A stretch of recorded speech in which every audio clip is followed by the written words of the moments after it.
Olá, bom dia, boa tarde, boa noite. Não sei que horário que essa mensagem vai chegar até você, mas sei que o momento em que você for alcançado por essa mensagem é a mensagem da Palavra de Deus, e a Palavra de Deus nunca volta vazia. Ela há de produzir algo bom em sua vida. Convido você para ler o texto que está em Mateus, capítulo de número 14, verso 22 até o 25. O texto diz assim: Logo a seguir, compeliu Jesus os discípulos a embarcar e passar adiante dele para o outro lado, enquanto ele despedia as multidões. E despedidas as multidões, subiu ao monte a fim de orar sozinho. Em caindo a tarde, lá estava ele só. Entretanto, o barco já estava longe, a muitos estádios da terra, açoitado pelas ondas, porque o vento era contrário. E na quarta vigília da noite, foi Jesus ter com eles, andando sobre o mar. Nós encontramos aqui mais um relato bíblico em que aparece o mar furioso e um barco quase afundando. Isso aparece muitas vezes na Bíblia. E eu penso que o Senhor talvez tenha escolhido apresentar essa figura repetida algumas vezes na Bíblia, porque o mar, o vento, a tempestade são forças da natureza sobre as quais o homem não possui nenhum controle. São mais fortes do que os esforços humanos, são maiores do que nós. E quantas coisas na nossa vida são assim também. Nessa ocasião, os discípulos embarcaram por ordem de Jesus. Eles foram fazer essa viagem porque Jesus mandou. E no meio da viagem vem a tempestade, difícil de entender. Uma ordem do Senhor para que eles possam fazer a viagem e eles têm dificuldade em meio à viagem. E então, com a tempestade, eles no começo fazem os procedimentos com os quais já estavam acostumados, remaram, lutaram, mas tudo em vão. Tudo estava muito escuro e eles ficaram apavorados.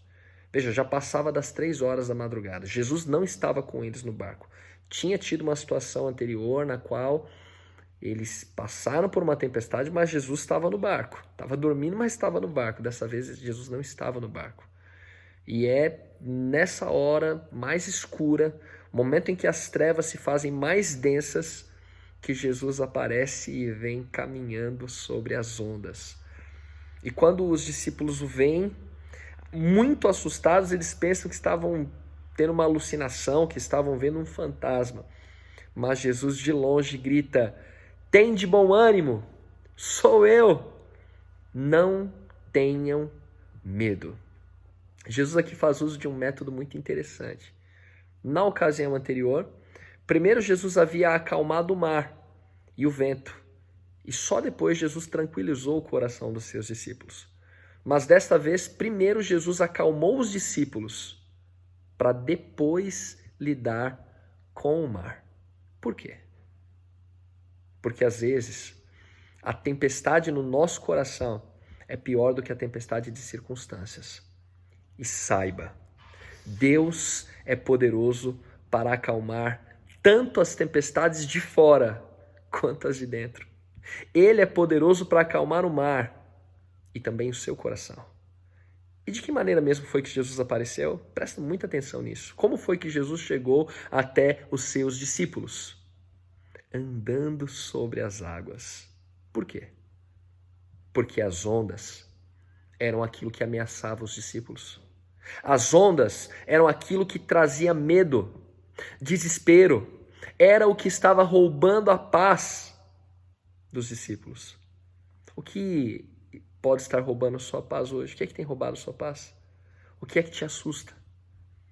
O Senhor Jesus pisou nas ondas para dizer para você e para mim que aquilo que nos ameaça, aquilo que é maior que você, está literalmente debaixo dos pés de Jesus.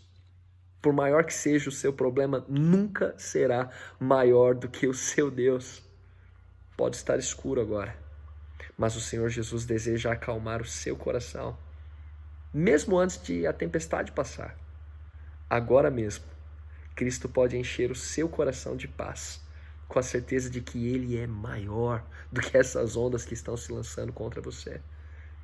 E quando parece que tudo está escuro contra você, lembre-se que há um Deus que luta por você, que está no controle de sua vida. Vamos orar agora? e depositar a nossa confiança nele. Querido Pai que está no céu, mas que está ao nosso lado agora, que luta por nós, por favor, acalma o nosso coração, Senhor. As lutas para alguns têm sido muito grandes, e eu suplico, por favor, ó Deus, que se está escuro, por favor, Senhor, faça-se presente, acalme o nosso coração. Encha-nos, por favor, ó Deus, de paz, paz que excede todo entendimento. Paz, ó Deus, que na verdade não é a ausência de problemas, mas é a certeza de que o Senhor dos exércitos guerreia por nós, de que o Senhor está no controle da nossa vida. Por favor, acalma o nosso coração. Por favor, dá-nos o livramento. Em nome de Jesus. Amém. Que o Senhor Deus abençoe e guarde você e encha o seu coração de paz.